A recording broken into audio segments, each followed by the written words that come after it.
So this is from Dr. Wayne Dyer's The Sky's the Limit, copyright 1980. Chapter Respect Your Higher Needs, subtopic Justice. Can you remember the first time you suffered what you now remember as a great injustice, or saw somebody else suffer one? Maybe somebody told your parents or a teacher a lie about you that got you a spanking or an hour after school. Maybe the neighborhood bully beat up your best friend for fun. Maybe your father couldn't get a job because he was black. Whatever it was, how instinctive was your reaction? How long did it take you to feel it? How strongly did you feel revulsion at it? How much did you wish you could right that wrong? It seems very popular nowadays for people to deny their instinctive needs for justice for themselves and everyone else by saying, well, the world is unjust and there's nothing anybody can do about it. Look at all the injustices that take place every day, everywhere. From there, they are likely to reason, whether in public or not, injustice is the rule of the world, and I'm just going to handicap myself in getting along by trying to be more just than everyone else.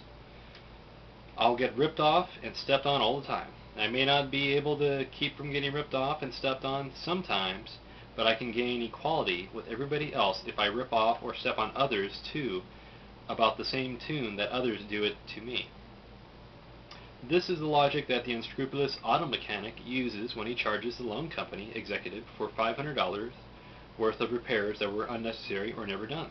The same logic the unscrupulous loan company executive uses when he approves the $5,000 loan to the auto mechanic, knowing full well that the mechanic has not read that tricky clause in the fine print, and when he forecloses on the mechanic's garage. Under this logic, everybody decides it's justified to take a little more out of the next person to make up for what the last person did to you, to take your own resentment of injustice out on innocent others.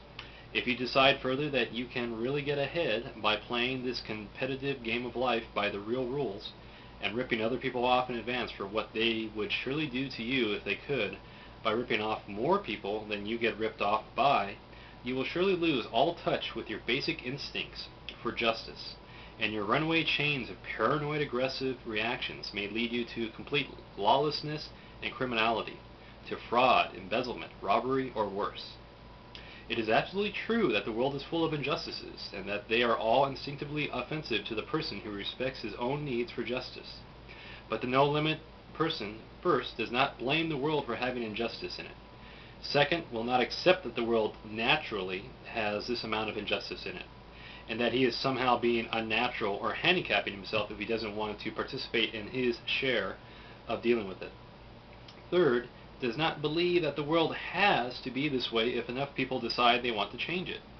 And fourth, does not let his instinctive distaste for injustices upset, confuse, or immobilize him, because he knows that after the instant gut reaction of offense at the situation, his creative sense of justice is going to suggest what, if anything, he can do about it.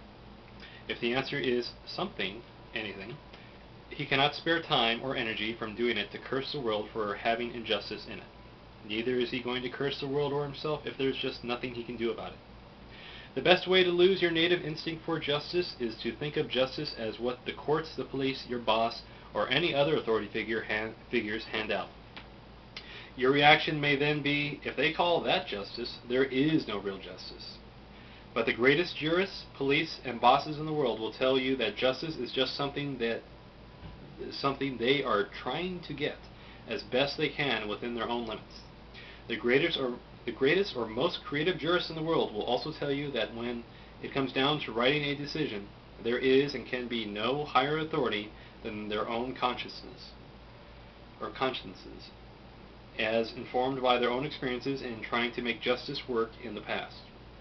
In other words, those who have heeded the call of their own internal sense of justice so deeply that they have devoted their lives to the pursuit of it are the first to admit that in the end you have to go back to the original source, your childlike instinctive need for justice and your gut responses to the equities of any particular situation. Your need for justice is not a need to have justice done to you and everybody else all the time. If it were, you would be right in concluding that the world is such that nobody's need for justice could ever be fulfilled. Rather, it is a need for you to respect your own sense of justice, cultivate it, and bring it to bear in situations where you may now say, Hell, there is no such thing as justice anyway, so I'll just let this ride. For instance, perhaps you have found yourself in situations similar to one I was faced with several years ago, when a computer error by the Internal Revenue Service resulted in my being billed for a small amount of money I clearly did not owe. After numerous phone calls and letters, I finally got the clerks to admit it was an error, but they just couldn't seem to get the computer to stop sending me bills, or maybe they just couldn't get around to stopping it. My accountant, the IRS clerks, my family, my attorney all advised me to pay the bill for this trivial amount of money, get the computer off my back, and forget it. I was told that if I alienated the IRS, I would invite a very strict audit, in which they would try to find any way they could to assure that my obstinacy would cost me more money in the long run, and certainly make the whole thing more hassle than it was worth. Surely anyone in this kind of situation is going to recognize the injustice in it. The question is, do you fight it or forget it? Which is going to make you feel better in the long run, saying, fighting this is just going to be a waste of my valuable time, or saying, standing on a principle and getting justice out of this one is one of the most valuable uses I can make of my time, and is going to give me tons of satisfaction when I win. I chose to fight it. I couldn't even imagine giving in.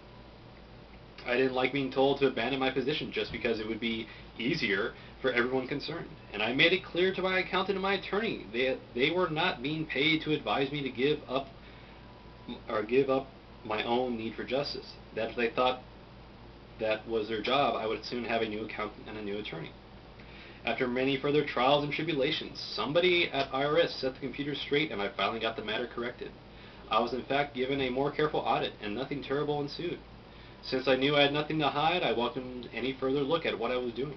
I do not fear careful scrutiny, because I am an honest human being, and I certainly will not abandon my very important principles, even if those principles are going to be costly to me. It is the principle, not the money, that I live by. I did not, moreover, consider the whole thing a waste of my time at all. In fact, I got a big kick out of it. This is just one minor example of fulfilling your need for justice. Nothing at all like the situation in which a witness to a major crime, for instance, who knows that the wrong person is about to be convicted, has to decide whether to come forth, even if he or his family have been threatened by the guilty parties. Except that the principle is the same. You can respect your sense of justice, or you can try to ignore or repress it. But believe me, if you choose not to respect it, you choose not to respect yourself, and you will soon end up wondering how much your life is really worth. To the no-limit person, there is nothing quite so central and meaningful in life as the quest for justice. He can happily dedicate himself to getting a new law passed to prohibit some kind of common injustice, or work tirelessly in the name of civil rights, election reform, nuclear disarmament, human rights, the ERA, or any cause he believes will bring more justice, peace, and harmony to the world. Not because he is under the illusion that he is going to solve all the world's problems or eradicate injustice, but simply because he gets joy out of responding fully and faithfully to one of his own very highest needs as a human.